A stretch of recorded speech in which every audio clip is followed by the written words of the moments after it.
Social media की नई पैदावार, एक प्रजाति जिसे कहते हैं ट्रॉल। ये किसी एक विचारधारा की संपत्ति नहीं होते। वे हर राजनीतिक खेमे में पाए जाते हैं। कुछ राष्ट्रवाद के नाम पर गुस्सा और नफरत बेचते हैं, तो कुछ क्रांति के नाम पर। कुछ धर्म की रक्षा में लड़ते हैं, कुछ सामाजिक आर्थिक न्याय की। लेकिन एक चीज लगभग समान होती है, अपने पक्ष के लिए अंधापन और दूसरे पक्ष के लिए असहिष्णुता। एक पत्रकार के रूप में मैंने पिछले एपिसोड में एक दक्षिणपंथी ट्रॉल का इंटरव्यू किया था, और अब बारी थी उसके भाई की। उस भाई की जो खुद को प्रगतिशील, उदारवादी, लोकतांत्रिक और वैज्ञानिक सोच वाला बताता है। लेकिन सोशल मीडिया पर उसकी भाषा देखकर कई बार मुझे लगता था शायद यह भी उसी परिवार का सदस्य है। वो है एक वामपंथी ट्रॉल। वही भाषा, वही तेवर, वही गुस्सा और वही असहिष्णुता, बस विचारधारा से अपने राइट विंग ट्रॉल भाई से बिल्कुल उल्टा।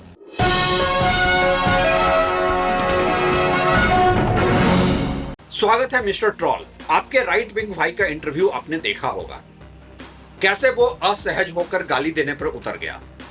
इंटरव्यू बीच में ही बंद करना पड़ा था। आपने बहुत अच्छा इंटरव्यू किया था। मैं खुश हुआ कि किसी ने तो एक्सपोज किया उस राइट विंग ट्रॉल को। लेकिन मुझे आपसे एक शिकायत है, कृपया मुझे ट्रॉल मत कहिए। मैं कोई अनपढ़ लो आईक्यू वाला ट्रॉल नहीं हूं। मैं एक प्रोग्रेसिव एक्टिविस्ट हूं। आप मेरी तुलना कर भी कैसे सकते हैं किसी राइट विंग ट्रॉल के साथ? वो पढ़ा लिखा नहीं है, उसके पास तर्क नहीं है। मैं साइंटिफिक टेम्परामेंट का हूं, लॉजिकल इंटेलेक्चुअल हूं।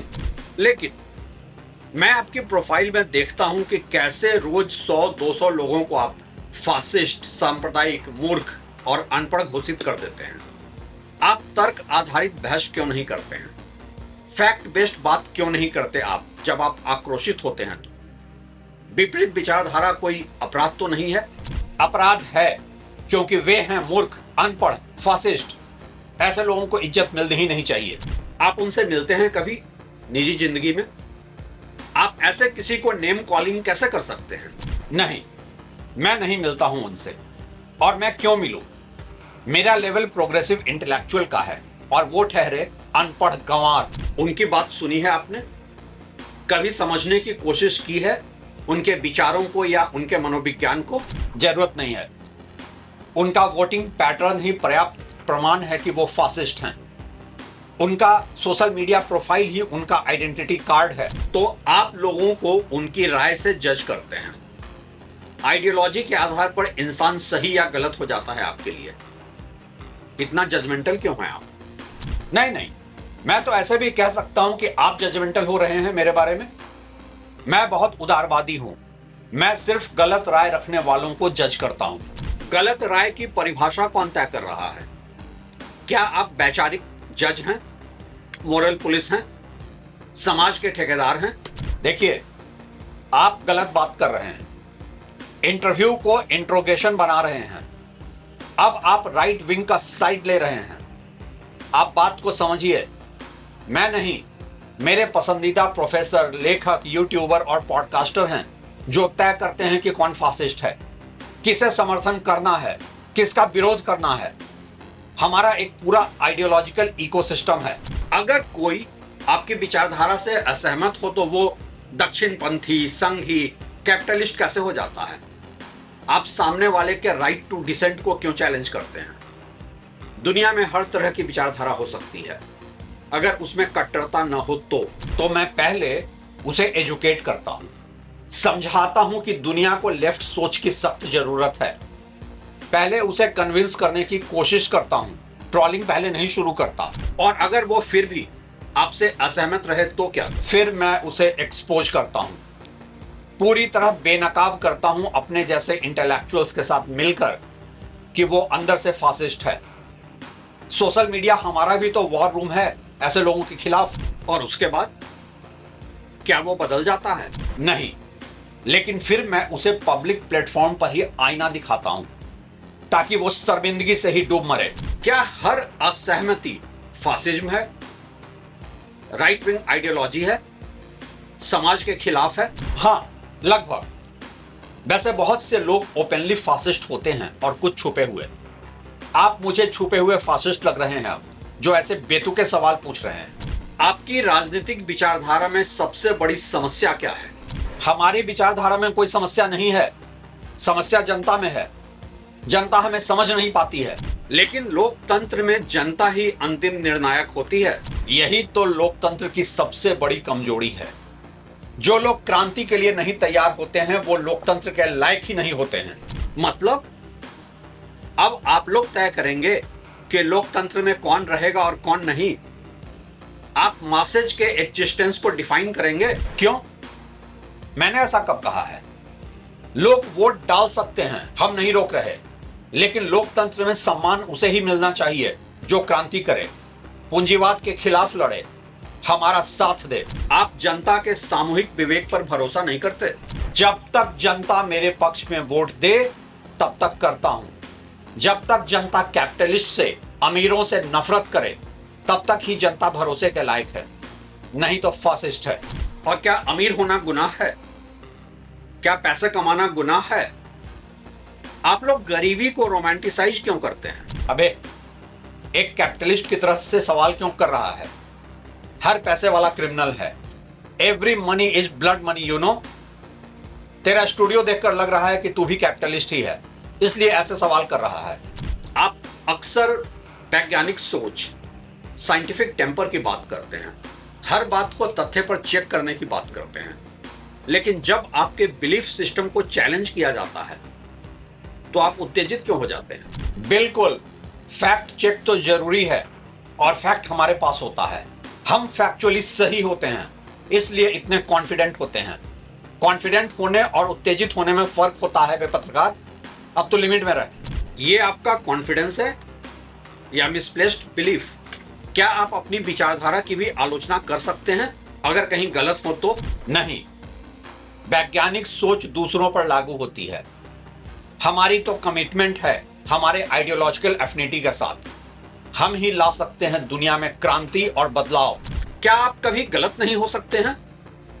क्या आप अपनी गलती पब्लिक डोमेन में एक्सेप्ट करते हैं? सैद्धांतिक रूप से हाँ, कोई भी गलत हो सकता है, लेकिन व्यावहारिक रूप से हम कभी गलत नहीं होते, क्योंकि हमारा आइडियोलॉजिकल कमिटमेंट बहुत स्ट्रांग होता है।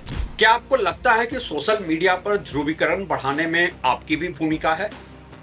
आप राइट विंग ट्रॉल के कॉम्प्लीमेंट्री फोर्स हैं? बिल्कुल नहीं, मैं सिर्फ सही लोगों को एम्पलीफाई करता हूं और गलत लोगों को रिजेक्ट।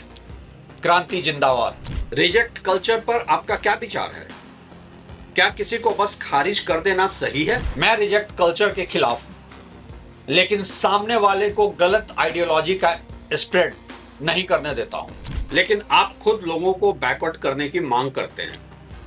एक आइडियोलॉजी के अंध समर्थक हैं आप। ये सब रिजेक्ट कल्चर नहीं है, ये लोगों से अकाउंटेबिलिटी की डिमांड होती है। आप पहले पढ़ लिख कर आइए, फिर आप ऐसे डीप सब्जेक्ट को समझ पाएंगे। आप अपने विरोधियों को क्या कहते हैं? भक्त, अंधभक्त, टुकड़े टुकड़े गैंग, फासिस्ट, रिग्रेसिव। और जब वे आपको अर्बन नक्सल या टुकड़े टुकड़े गैंग कहें तो ये लोकतंत्र पर हमला है, ये मानवाधिकार पर हमला है। तो अपमानजनक शब्द सिर्फ एक दिशा में चलना चाहिए, राइट? आप बोले तो ठीक।